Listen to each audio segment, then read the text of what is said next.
L'eau, water, ndox, ndiyam, ji, lma, j'en passe.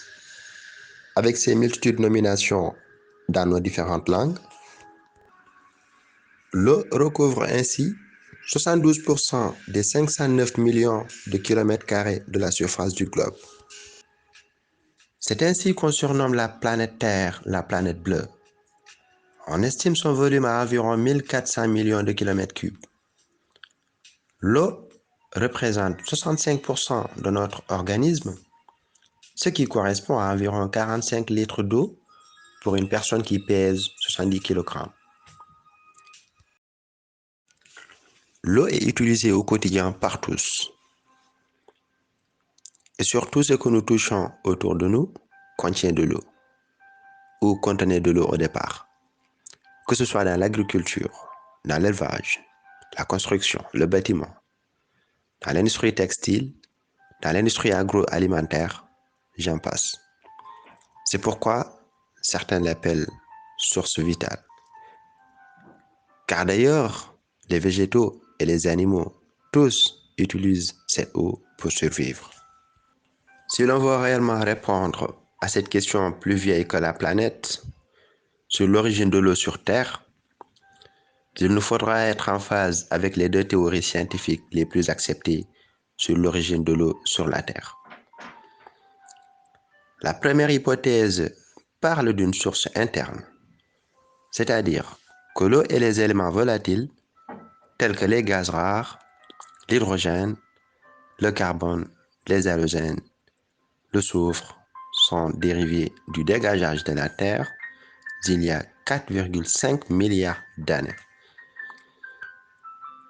Et la seconde parle d'une source externe qui suggère un apport tardif de l'eau par les chondrites, c'est-à-dire les météorites et les comètes qui seraient riches en eau. Durant le Cambrien, plus précisément durant l'Adéen, il y a 4,5 milliards d'années. Alors, le Précambrien, c'est une ère géologique, comme vous le savez. En géologie, il y a ce qu'on appelle l'échelle des temps géologique, qui est universelle, mais parfois il y a des nominations locales. Donc, au lieu de retenir les chiffres, on parle d'ère, d'éon ou d'époque, etc. Bref, durant l'Adéen, la Terre ressemblait vraiment à ce que l'on nous décrit sur les enfers. Il y avait du feu partout. C'était comme un champ de bataille. Il y avait des explosions par-ci, des chutes de météorites par-là, des océans de magma à perte de vue, des laves qui coulaient partout. Je me demande qui aurait voulu voir ça. En tout cas, pas moi. Bref. Il y avait aussi des dégagements de fumée sur toute la surface de la Terre. Et cette fumée a été à l'origine de la couche atmosphérique primitive, comme l'appellent certains, qui a sans doute donné naissance à la couche atmosphérique actuelle. Et donc, tous les éléments sont là. On sait que la fumée contient des gaz, et notamment du dioxyde de carbone et d'autres gaz. Les météorites qui s'abattaient sans cesse sur Terre avaient du carbone dans leur composition, de l'oxygène et plusieurs autres éléments. Pour le savoir, des scientifiques ont expérimenté dans des laboratoires que quand on chauffe une chondrite, c'est-à-dire des météorites, on obtient du CO2, du nitrogène, de l'eau et d'autres gaz. Et donc, si l'on remonte un peu le temps, après l'explosion du Big Bang, il y avait l'hydrogène qui est présent et c'est donc réparti partout dans l'espace, sous toutes ses formes. Par excellence, l'hydrogène est l'élément le plus abondant dans l'espace. Et les chimistes ont découvert que si on associe deux atomes d'hydrogène et un atome d'oxygène, cela entraîne la formation de l'eau, avec sa formule chimique qui est le H2O.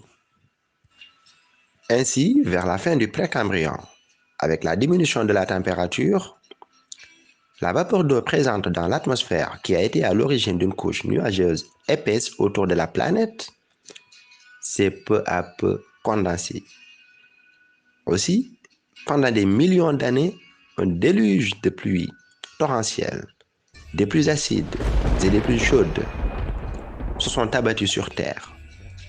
Ce serait ce qui est responsable de l'apparition des océans. Et du coup, le cycle de l'eau a pris naissance, car tous les ingrédients étaient là. La vapeur d'eau, l'atmosphère, les nuages, les microplaques, l'océan, etc. Pour parler du véritable cycle de l'eau, à savoir l'évaporation et ou l'évapotranspiration qui se fait au niveau des continents, la condensation, la précipitation, le ruissellement de surface, l'infiltration, le ruissellement en profondeur et le début du cycle qui reprend avec l'évaporation commence de nouveau. La Terre continue ainsi à subir des périodes de réchauffement et de refroidissement et même de glaciation jusqu'à avoir la forme qu'elle a aujourd'hui. Étant présent sous différentes formes et abondant sur Terre, peut-on imaginer que cette source arrivera-t-elle à être menacée ou à disparaître? Ou encore, quelles alternatives pourra-t-on mettre en place pour ne pas épuiser nos ressources en eau douce?